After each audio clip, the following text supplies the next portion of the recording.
good people, all of you people on John's page and on my page. This is John Saponaro. Did I get it right? You did. You got it right immediately, which most people don't do. So thank you.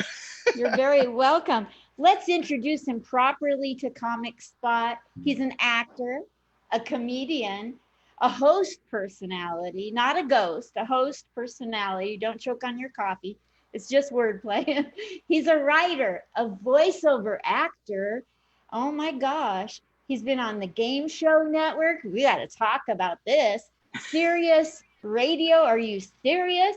He's been on the Raw Dog Radio there, and he has a weekly show where you can catch him in bed, I believe, because the show is called In Bed with John Saponaro. Yes. Yeah, welcome to Comic Spot. John, how are you today? I'm doing great. How are you? Wonderful. Thank you. I'm so glad to have you. You have no idea. Let me take off my glasses so I look sexier. It's so amazing to have you here. You're a Brooklyn born and raised comedian. Yes. Tell me about getting into comedy. Where did you find your comedy roots? I mean, I'm sure they're all over Brooklyn, but how did you do it? Yeah, I don't want to sound cliche, but I was definitely one of those people that kind of always had something to say in school. Like I always had the comeback. I don't want to say class clown. I don't want to be that, I wasn't that guy, but I always had a comeback, whether it was with my friends, with teachers. Sometimes it got me in trouble. So I was always kind of a witty guy, a funny guy. And I was just a big fan of stand-up comedy. And a friend of mine was doing stand-up and said, hey, you should give it a try. And for a while I was very hesitant. I was like, I don't think so. I don't think I want to do this. I think I just want to watch it from afar. And then one day I had a change of heart and I said, hey, I'm going to give this a shot. And he said, okay. And I did it. And that was actually about 8 years ago, almost to the day. Sometime in July, 8 years ago, I did my first ever comedy set. So. Okay, so how nervous were you before you got up there? What club was it at and how did it go? I'm a little inquisitive. Yeah, no, it was at the Laugh Lounge, which is no longer there. It was on Essex and Delancey, I think, or somewhere around Essex and Delancey. I was on one of the last shows ever there. I'd like to think that I was not the reason why it closed down immediately after. I hope that it had something to do with some other things. No, and it's funny because obviously you don't know what you're doing the first time you do stand-up. You don't know what you're doing the first 10 times you do stand-up. And so I wasn't ready. No one's ready. I wasn't prepared. I didn't know how to write jokes, but I went up there anyway, which is really half the battle. And I remember it not going so bad. Like it wasn't bad. And then about 5 years, maybe about 3 years ago. So yeah, maybe like 5 years later, I found the tape, like the clip of it on my computer on like an old hard drive. And I was like, I would love to watch this and see how it was, because I remember it didn't go that badly. And I put it on and I got about a minute into it and I had to shut it off because I was like, I would rather remember this fondly as saying this was the first time I got up and did stand up. And I don't think it went that bad, all things considered, but knowing what I knew, 5 years into it, I was like, this is bad. so yeah. I feel the same way. Fun fact, I have a friend who's was in commercial HVAC for a very long time and worked at a lot of buildings in Manhattan. And he worked at this one building and was clearing out some storage place so that he could get to their equipment. And he found the sign for the Laugh Lounge and gave it to me. So I actually have like one of their indoor signs in my possession, which is really cool. And it didn't happen till like just maybe a year and a half ago. So that is super cool. Oh my gosh. I love those full circle moments we get in life. Yeah. Yeah, that's really cool. So you were from Brooklyn, you're all over New York comedy, and you go around the country headlining. So how does that feel to have made it in comedy and be able to go around the country? I mean, it's a privilege for sure. I think, you know, anytime, I think traveling is important, whether you do it for work or whether you do it for play. I think one thing that gets lost in the shuffle is that a lot of people like to travel and go leave the country, and there's plenty of things to see. I get it. I've been out of the country. There's a whole world to see, but there's also a whole country right here to see that is so fundamentally different in, you know, the people that live there, the things to see, the geography and everything. And so to be able to travel around the country as often as I do, or as often as I did pre-pandemic, is something that gives you a lot of insight into, you know, the way people think, and really gives you an understanding for, you know, people from all different walks of life. Because if you can make people laugh that you don't necessarily think that you would have common ground with otherwise, you can break down a lot of barriers that way. And I think that, you know, this is not a political show, so I won't take it there, but I think that in today's climate, especially, that that's something that really, you know, people should not take for granted. Whatever you can do to get on a common ground with somebody is very important. So it's been a real blessing to be able to travel and do the things that I love to do. And I hope that sooner rather than later, I can get back to doing some of those things. I know it, right? Have you partaken in any of the Zoom online stuff? So I was actually very anti-Zoom at first for about a month, maybe a month and a half. And then I was approached by a friend of mine out here in LA, and she asked me to be on a show with her. And I had done, at that point, maybe two prior to that. And I saw what worked very quickly, and I saw what didn't work. And I was like, yeah, you know, she's a good friend of mine though. So I said, yeah, let's do the show. And I was like, look, if you need any help, this is the first one she was running. I said, if you need any help, I've kind of had a few under my belt, and I see what it's like and why it's good, why it's bad, and how I can help. So let me know if you need anything. And so with that, I helped her out on the first show. And then by the second week, she had asked me to actually be her co-producer on the show. So now her and I run a weekly Zoom show every Friday night. It's called OK Zoomer. And I know I'm biased, but as far as Zoom shows go, I think we've got it about as good as it possibly can be for an internet-based show. What time is that on, and how does somebody find it? So it's 9 p.m. Eastern time, so 6 p.m. Pacific. And then if you go to my Facebook page, which is John Saponaro, if you just search me, or if you search Jackie Steele Comedy, she's my co-producer, Jackie Steele. Every week we put up the link and how people can get tickets to the show. We are on hiatus until next week. We took a few weeks off just in light of everything that was going on in the country. There was a lot of things, and so we didn't want to take any attention away from that. So I think our first day back will be July 3rd, which will be a Friday. So, but it's great. Tickets are $5, but we have a lot of great comics on there, and the money goes to a couple great causes. One, to pay the comics, which right now a lot of comics aren't getting paid. And two, we always take a portion of the proceeds and donate it to a different charity. So we try to make sure that stuff gets spread around, and we make, you know, every dollar count for somebody who needs it. And it's also free for anybody who's been laid off too. So wonderful. That's so awesome. So tell me about the show that you do that's called In Bed with John Caponero. I'm not a cougar. I could be swayed, but I'm not there yet. So the name is definitely very seductive, but it's not as it's not as pornographic as it sounds. So it's basically a current events you know, reaction show, like a news show. And what I do is I take two topics, probably the two biggest topics, or at least the two biggest to me from the week before, and I kind of do a deep dive on them. And so lately it's been a lot of politics. Lately it's been a lot of coronavirus, but it's not exclusively that stuff. It's just hard to ignore it if you're doing a news show. And it's been really great. I started it about little over 2 months ago. It was a pandemic kind of pet project that I decided to start, but the reaction's been really good. And so awesome. One of my goals when I first started it was, you know, hey, if it's good enough, I'm going to keep doing it whenever this is over too. So it was something I started during this quarantine, but I don't think I'm going to stop anytime soon. It's been a lot of fun.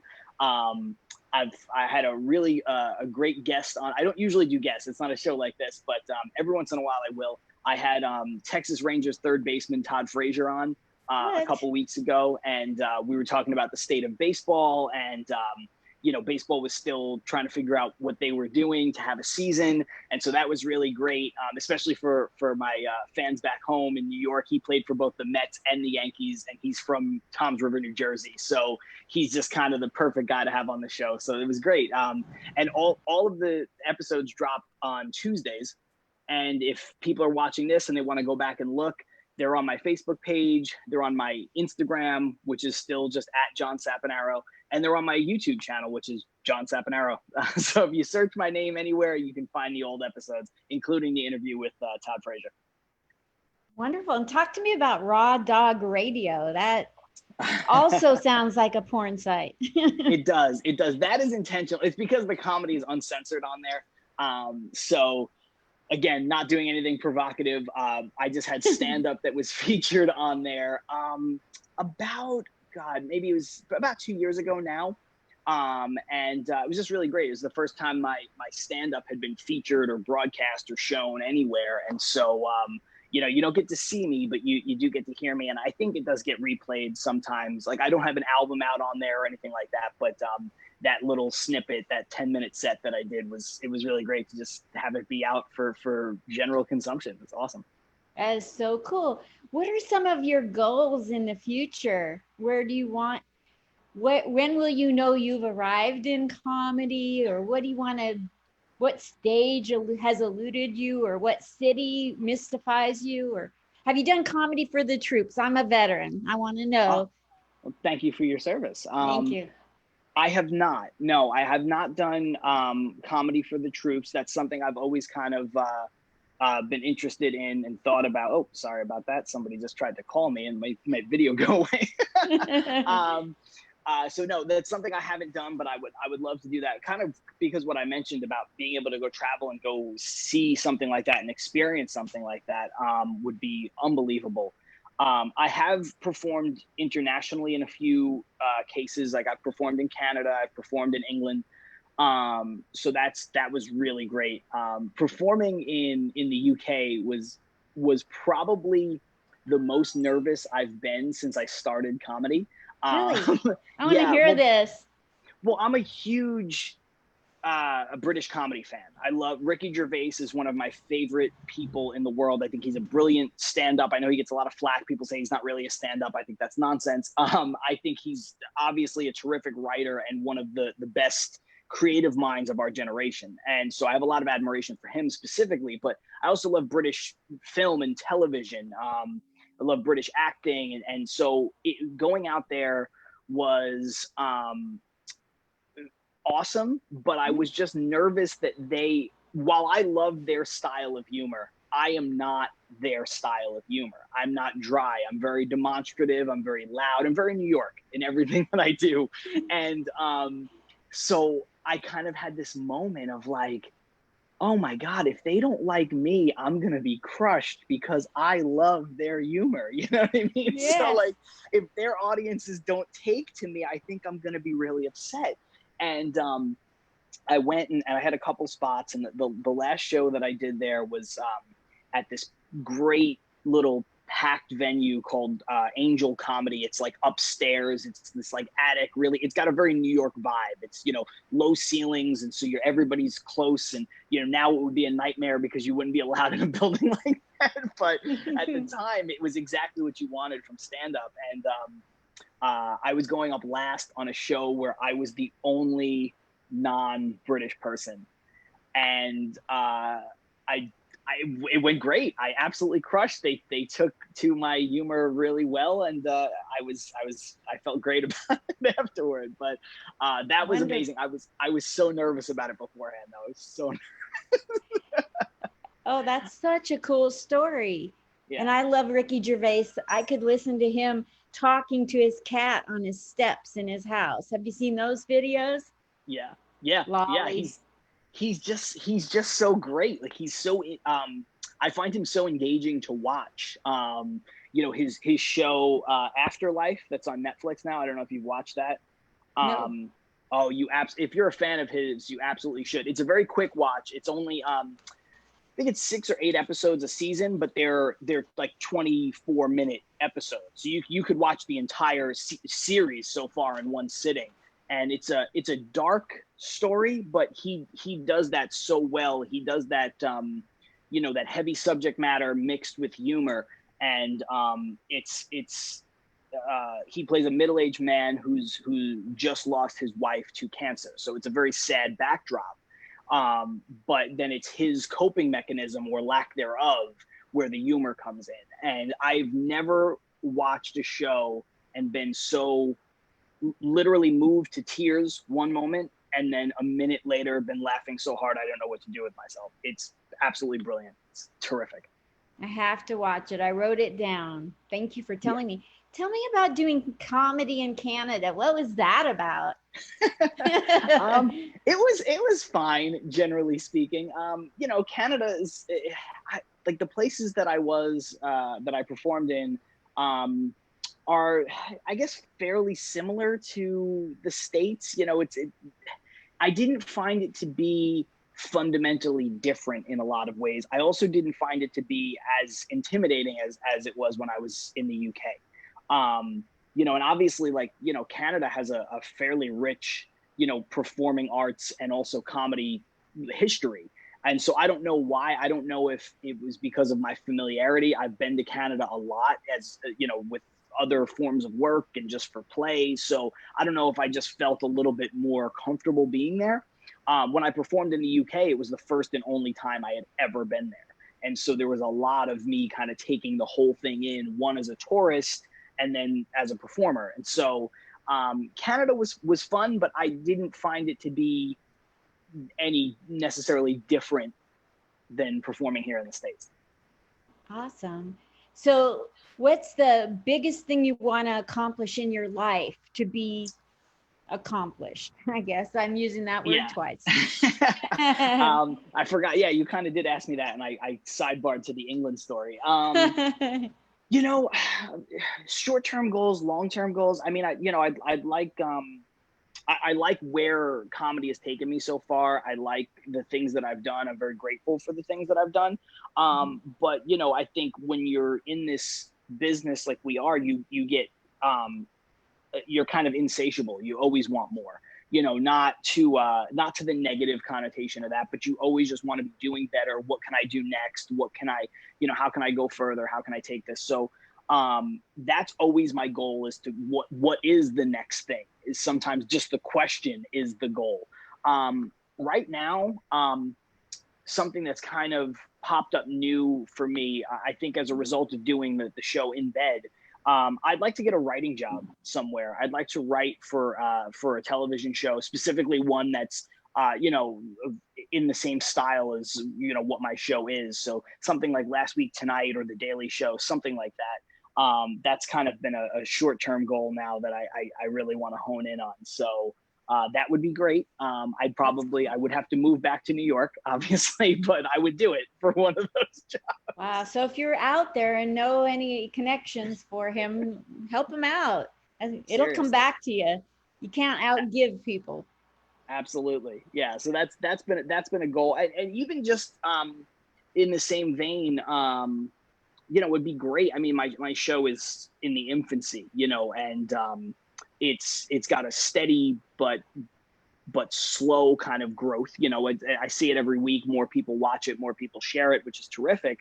But even if I got to a point where that show was viable to be picked up, you know what I mean? I would love some form of that show. I would love to be it would be great to write for somebody and to learn from somebody else and see what else I could pick up along the way. But I also do have aspirations of being on camera and being, the guy, so to speak. So. Super. Yeah. I have a dream of someday being on Madison Square Garden on stage. Yeah. And I know I'm so far from there now, but it's like the one thing that just motivates me every day to get up and write, because whether I accomplish it or not, I mean, I definitely would know I've arrived if I did that. Yeah. And I don't know if you were in my book, I don't know if I will have arrived if I don't get up on it. So any which way you slice it, I'll get better. Right. So Exactly. And sometimes that's really all you need. You know, one of the reasons why I started the show that I'm doing now during the pandemic was because I looked at it. This was before I did anything with Zoom. And I said, you know, when am I going to be able to perform stand up again? I don't know. And then even once I started doing the Zoom shows, it was like, well, when am I going to get out on stage and be in the environment really?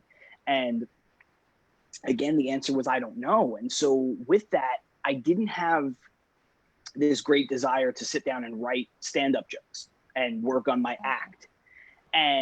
But I didn't want to lose the writing muscle. You know, that's something for people who are watching that aren't, you know, in the entertainment business, that don't create stuff like that. Like you have to do it. If you don't do it, you get rusty and you lose that skill set.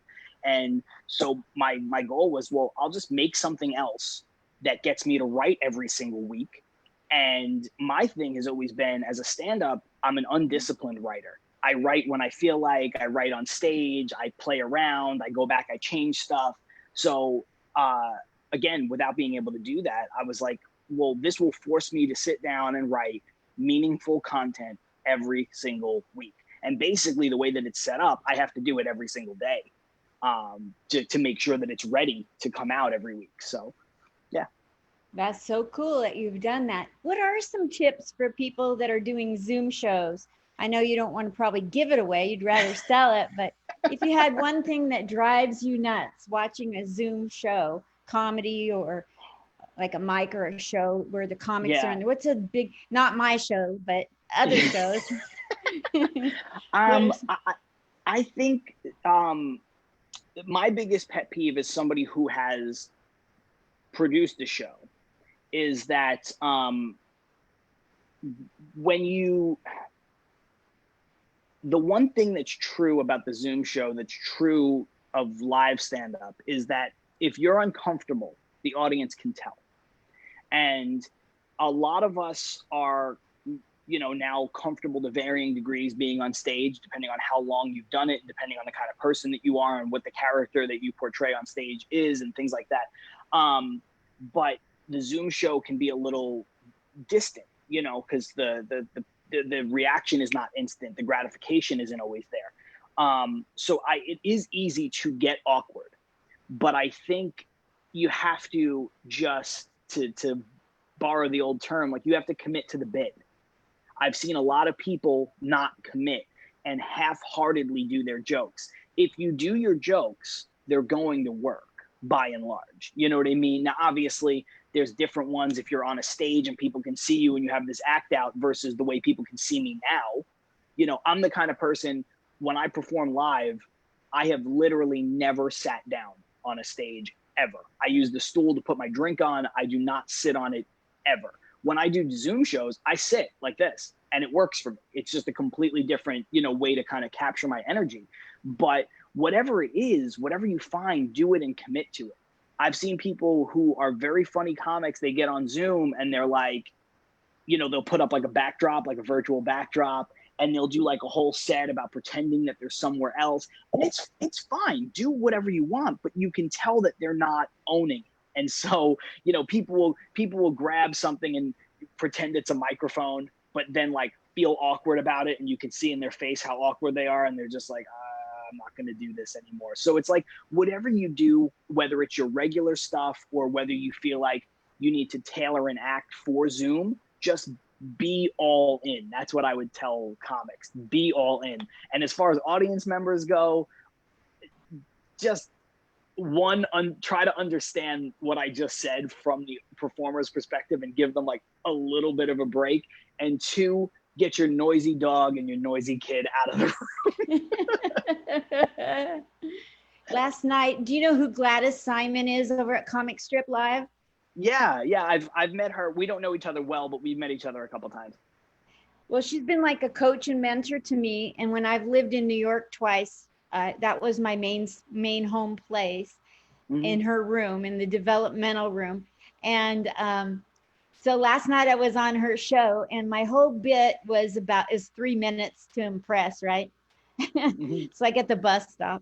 And so my whole bit was about how I'm pretending that I'm doing well. And then it was just me pretending that I'm doing well and different examples of that. And I, of all of the 5 years I've been doing comedy with a little bit of a brain injury and a lot of PTSD, that's the best set I ever had. I gotta say, it was so fun, and it was on Yeah. Zoom. Right. Well, and that's the thing. It's like if you just own it, like sometimes I've seen people and they go, well, I'm not gonna talk about, the pandemic or the fact that everybody's stuck at home because, this comedy show is an escape from that and I don't want to dwell on it. And it's like, yes, that's fair and totally fine.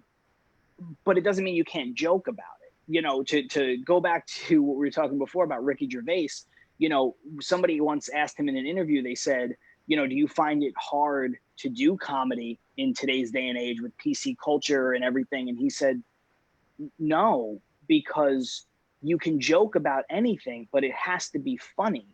That's the key.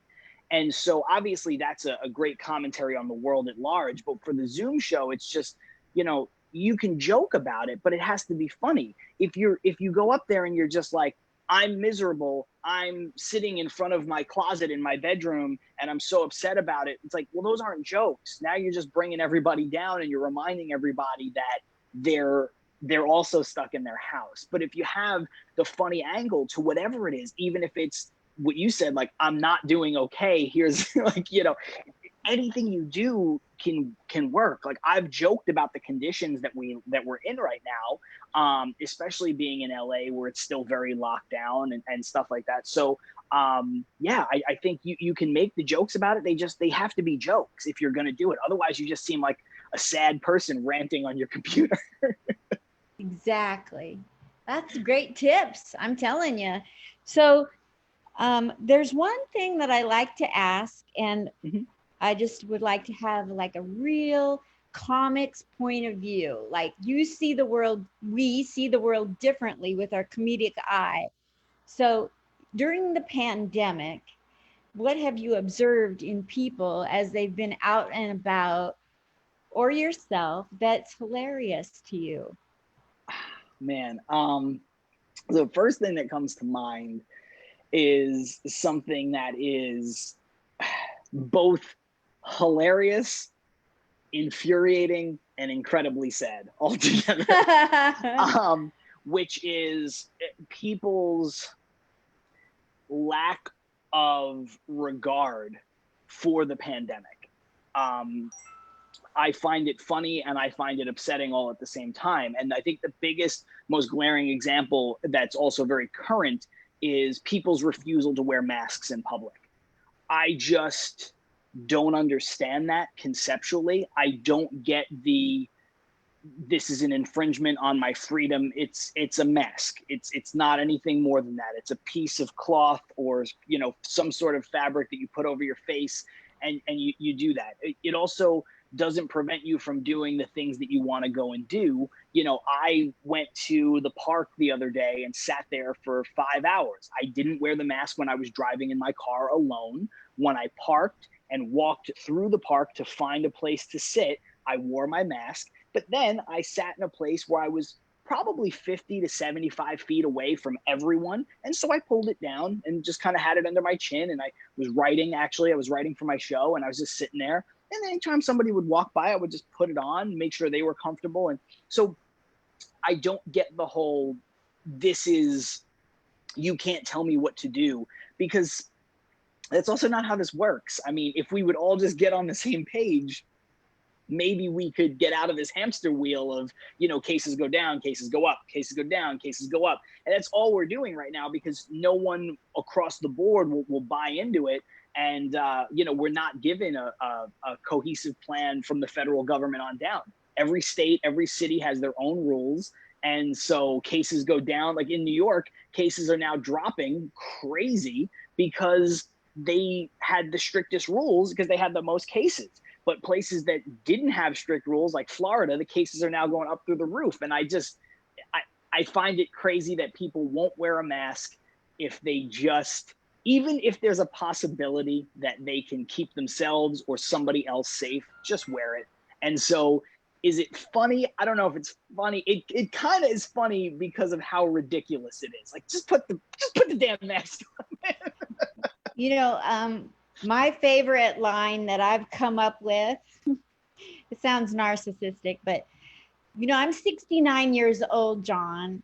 I've seen a lot in 69 years. And my observation that I think is hilarious is that this is the first time in my 69 years that I've seen men wear protection at all.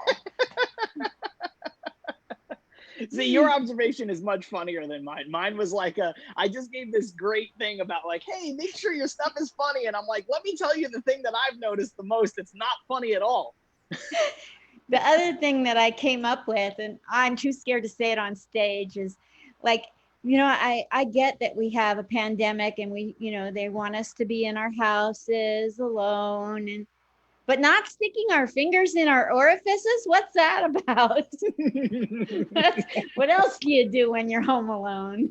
I think you should say that on stage. I think it's a worthwhile thing. I will say this then to better answer your question. One of the things that I really have noticed, and this is about myself, is that I find myself longing to do things that before I would have absolutely hated to do, like running errands that I can't run.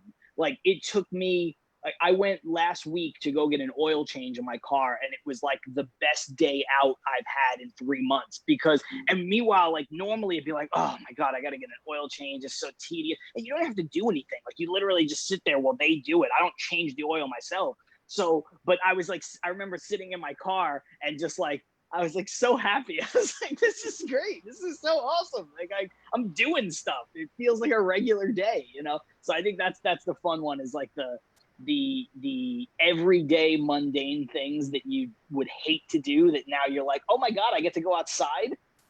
Sign me up. There's so many things you could list that are so mundane that they would be hilarious if you just listed them all off. Yeah. You know? Yeah.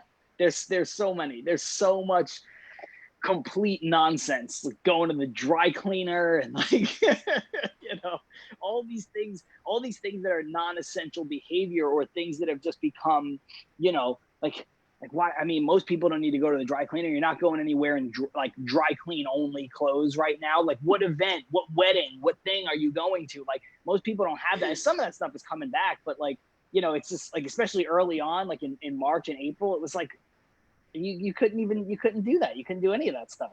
It was crazy walking around. You know, you go for just a walk to get some exercise, you know, around LA a month and a half ago, and it was like a ghost town, middle of the day, no traffic. It was absurd. I would get in my car and just go for a drive on like a Tuesday afternoon in Los Angeles, when like 4 months ago, you couldn't pay me to get in my car on a Tuesday afternoon and go drive around. Like, it was like, where do I have to go? What time do I have to be there? Can I make it later? And how much am I getting paid to go? Now it's like, oh, just get in my car and drive around for an hour, because who cares? There was no traffic. It was terrific. Those are funny things.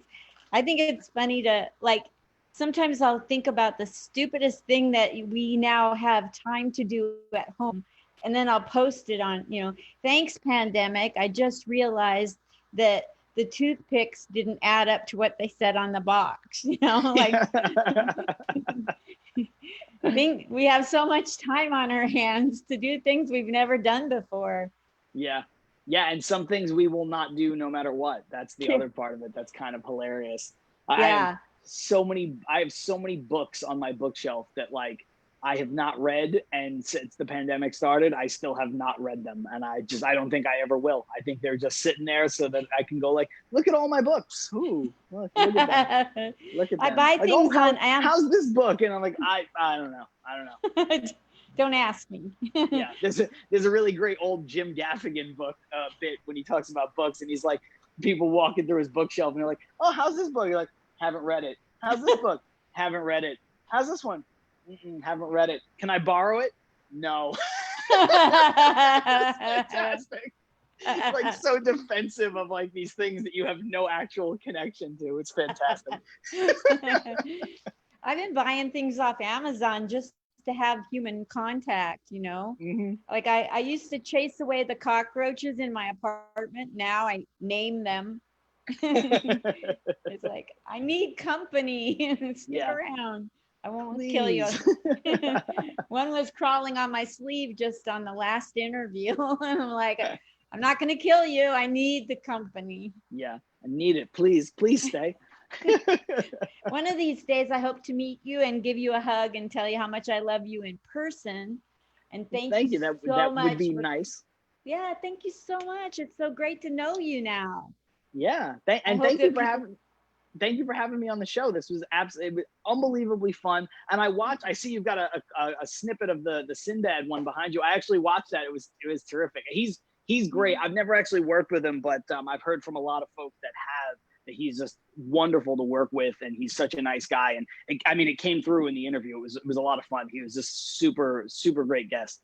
he was, he told me I could have 2 minutes and he stayed for 41. There you go. That's what kind of guy he is. And it's Yeah. really hard. You know, people say, that was a great interview. He did so well. Hello, what about me?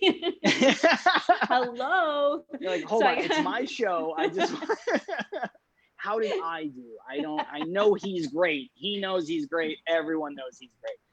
You're not telling me anything I don't know. What I don't know is, how did I do? It's about Well, me. I thought you did great too. I thought you did great interviewing him, and I think it is a testament, because I don't think that he would have stayed on for 40 minutes if he was having a bad time. I think that's always a good way, especially somebody like him. He can go, oh, I have to go. Somebody super important is calling me. Yes, somebody super important. He was so fun and so real.